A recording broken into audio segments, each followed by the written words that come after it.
जरा सोचिए, मध्यकालीन भारत का वो दौर जहां भक्ति ने एक ऐसा रूप लिया जो बिल्कुल किसी ईश्वरीय प्रेम की महाकाव्यिक कहानी जैसा था। आज के इस खास विश्लेषण में हम और आप भारतीय सूफीवाद के एक बेहद रोमांचक सफर पर चलने वाले हैं। एक ऐसी यात्रा जहां साधारण दुनियावी इश्क धीरे धीरे उस परम सत्ता को पाने के मार्ग में बदल जाता है। अब यहाँ एक बड़ा ही दिलचस्प सवाल उठता है। जब भारत में लगातार विदेशी आक्रमण हो रहे थे, सख्त धार्मिक कर्मकांड हावी थे, तो ऐसे में सूफीवाद ने स्वच्छंद प्रेम यानी खुले रोमांस के लिए अपनी जगह कैसे बना ली? पारंपरिक भारतीय भक्ति से हटकर इस प्रेमार्गी शाखा ने कठोर नियमों के बजाय इंसान की भावनाओं और प्रेम को ही ईश्वर तक पहुंचने का सबसे बड़ा जरिया बना दिया। तो आज के इस सफर में हम कुछ अहम पड़ावों से गुजरने वाले हैं। पहले जानेंगे सूफी शब्द का असली मतलब, फिर शरा और बेशरा शाखाएं, उसके बाद साधना की 4 अवस्थाएं, सूफी साहित्य कैसे पनपा और आखिर में बात करेंगे जायसी के मशहूर महाकाव्य पद्मावत की। चलिए सबसे पहले शुरुआत करते हैं भाग 1 से। सूफी शब्द की उत्पत्ति आखिर हुई कहां से? देखिए, इस पूरी दुनिया में फैले आध्यात्मिक आंदोलन के नाम को लेकर जो थ्योरी सबसे ज्यादा मानी जाती है वो ये है कि सूफी शब्द असल में सूफ से निकला है। सूफ का सीधा सा मतलब होता है ऊन। ये जो पवित्र आचरण वाले फकीर हुआ करते थे ना, वो अपनी सादगी और शुद्धता दिखाने के लिए ऊन के बिल्कुल साधारण से चोगे पहना करते थे। पर बात सिर्फ ऊन तक सीमित नहीं है, इसकी भाषाई जड़ें थोड़ी और गहरी हैं। कुछ लोगों का मानना है कि यह शब्द सूफा से आया है, जिसका मतलब है मदीना मस्जिद के चबूतरे पर बैठने वाले फकीर। एक और दिलचस्प थ्योरी सफा की है, यानी वो इंसान जिसका मन एकदम साफ और पवित्र हो। और हाँ, एक कमाल का कनेक्शन ग्रीक शब्द सोफिया से भी जुड़ता है, जिसका मतलब है ज्ञान की प्राप्ति। मतलब शब्द एक ही है, लेकिन इसके पीछे की कहानियां कितनी अलग और गहरी हैं। अब आते हैं भाग 2 पर। यहां हम बात करेंगे शरा, बेशरा और भारत में सूफीवाद के प्रमुख सिलसिलों की। तो जब ये सूफी दर्शन भारत पहुंचा तो मुख्य रूप से 2 विचारधाराएं उभर कर सामने आईं। एक तरफ तो थे शरा, जो कुरान के नियमों का बिल्कुल सख्ती से पालन करते थे, और दूसरी तरफ थे बेशरा, एकदम मस्त मौला, बेफिक्र और दुनियादारी के हर बंधन से पूरी तरह आज़ाद फकीर। आपको जानकर शायद हैरानी हो कि हमारी जो भारतीय सूफी धारा है वो सबसे ज्यादा इसी मस्तमौला बेशरा परंपरा से ही प्रेरित रही है। अब जरा इस टेबल पर गौर कीजिए।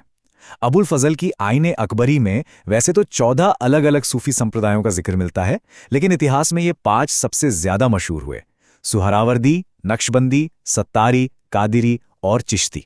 यहां ध्यान देने वाली बात यह है कि नक्शबंदी को अगर छोड़ दें तो बाकी चारों भारत में खूब फले फूले, और खास तौर पे मोइनुद्दीन चिश्ती, जिन्हें हम गरीब नवाज भी कहते हैं, उनकी परंपरा का तो 19वीं सदी तक भारत पर बहुत ही गहरा प्रभाव रहा। आगे बढ़ते हैं भाग 3 की ओर, सूफी साधना की 4 अहम अवस्थाएं। इसे आप एक बहुत ही गहरे आध्यात्मिक सफर की तरह देख सकते हैं। उस परम सत्य तक पहुंचने के लिए ना, एक साधक को 4 बहुत ही कठिन सीढ़ियां चढ़नी होती हैं। पहली है शरीयत, जहां बाहरी कर्मकांडों और नियमों का पालन होता है। दूसरी है तरीकत, जहां साधक एकदम गहरे ध्यान में डूबने लगता है। तीसरी अवस्था आती है मारिफत, जब उसे महसूस होता है कि वो परमात्मा के बेहद करीब आ गया है। और फिर आती है आखिरी और सबसे ऊंची अवस्था, हकीकत, जहां आत्मा सीधे परमात्मा से जाकर जुड़ जाती है। अगर हम महान कवि मलिक मोहम्मद जायसी की बात करें तो उन्होंने भी अपने मशहूर ग्रंथ पद्मावत में इस सफर की इन्हीं 4 मंजिलों को अपने तरीके से समझाया है। उन्होंने इन्हें नाम दिया नफ्स यानी हमारी इंद्रियां, अक्ल यानी बुद्धि, कल्ब यानी हमारा हृदय, और आखिर में रूह यानी आत्मा। ये असल में बाहरी दुनिया के शोर से लेकर इंसान के सबसे अंदरूनी हिस्से तक का एक बहुत ही खूबसूरत सफर है।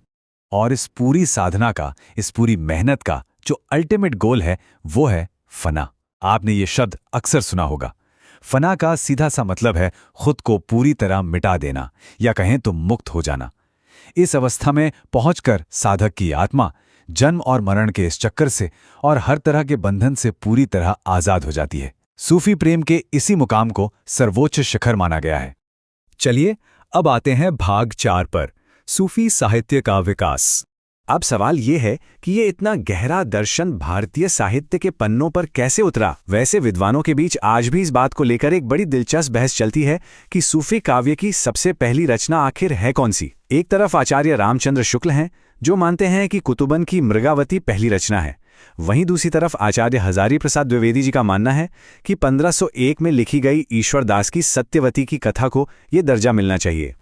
पर 16वीं सदी तक आते आते आप देखेंगे कि सूफी महाकाव्यों की एक पूरी की पूरी और बेहद शानदार सीरीज तैयार हो चुकी थी।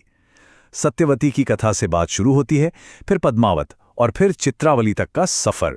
इसमें ना एक बहुत ही रोचक एक्सेप्शन यानी अपवाद भी है, मंजन की मधुमालती। बाकी प्रेमाख्यानों से अलग इसमें नायक को बहुपत्नीवादी यानी एक से ज्यादा पत्नियों वाला नहीं दिखाया गया है। उस दौर के साहित्य के हिसाब से देखें तो ये वाकई एक बहुत बड़ा बदलाव था। अब पहुंचते हैं हमारे आखिरी और सबसे अहम हिस्से यानी भाग 5 पर, मलिक मोहम्मद जायसी का अमर महाकाव्य पद्मावत। 57। अब आप सोचेंगे ये 57 क्या है? दरअसल शेरशाह सूरी के जमाने में अवधी भाषा में लिखा गया ये जो महाकाव्य है ना पद्मावत, ये पूरे 57 खंडों में बटा हुआ है। मानसरोवर खंड से शुरू होकर नागमती खंड तक इसका स्केल इतना विशाल है कि आप बस हैरान रह जाएंगे।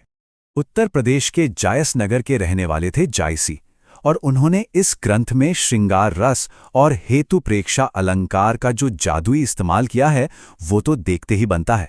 चित्तौड़ के राजा रत्न सिंह और सिंघल द्वीप की राजकुमारी पद्मावती, इनकी प्रेम कहानी को उन्होंने इतने मार्मिक और खूबसूरत ढंग से पिरोया है कि ये आज भी हमारे साहित्य की सबसे अनमोल धरोहरों में से एक है। इस महाकाव्य की बनावट भी अपने आप में बड़ी अनोखी है। अगर आप इतिहासकारों के नजरिए से देखें तो वो इसे 2 हिस्सों में बांटते हैं। इसका जो पहला आधा हिस्सा है, जहां राजा रत्न सिंह और पद्मावती की शादी की पूरी कहानी है, उसे ज्यादातर विद्वान पूरी तरह से काल्पनिक मानते हैं। लेकिन इसका जो दूसरा हिस्सा है, जिसमें अलाउद्दीन खिलजी चित्तौड़ पर आक्रमण करता है, वो हिस्सा एक एकदम ठोस ऐतिहासिक घटना पर आधारित है। तो इस पूरे विश्लेषण के बाद सवाल यह है कि ये प्रेम मार्गी शाखा हमें असल में सिखाती क्या है? देखिए, ये महज राजा रानियों की आम प्रेम कहानियां बिल्कुल नहीं हैं। ये तो एक बहुत ही गहरा रहस्य है, एक ऐसा रास्ता जहां इंसान का आम दुनियावी इश्क धीरे धीरे आत्मा की उस अंतिम मुक्ति, जिसे हम फना कहते हैं, उससे जाके मिल जाता है। इंसान के दिल से शुरू होकर सीधे ब्रह्मांड की उस परम सत्ता में विलीन हो जाना। अब आप ही सोचिए, क्या इतिहास के पन्नों में प्रेम की इससे ज्यादा गहरी और इससे रहस्यमयी परिभाषा कोई और हो सकती है?